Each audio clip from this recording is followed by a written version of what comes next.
Terjun dalam dunia politik di usia muda menjadi tantangan tersendiri bagi Verrel Bramasta.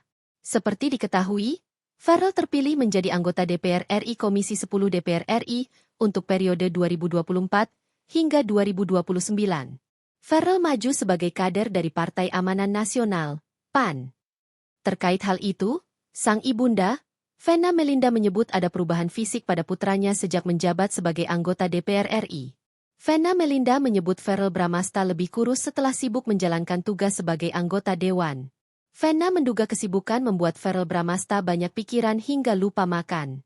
"Mas Verrel agak kurus ya? Kemarin aku lihat dia agak tirus. Aku bilang, kamu jangan sampai sakit atau kurang makan. Jangan lupa makan, karena kalau kerja gitu kan mikir tuh," ujar Vena Melinda. "Jadi kamu, Verrel, harus oke olahraga tapi makan juga nggak boleh telat. Karena bahaya.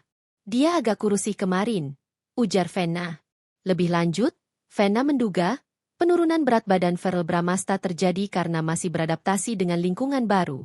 Menurut janda Ferry Irawan itu, dinamika politik dan kegiatannya sebagai anggota dewan yang sibuk bisa jadi membuat Verrel Bramasta terkejut.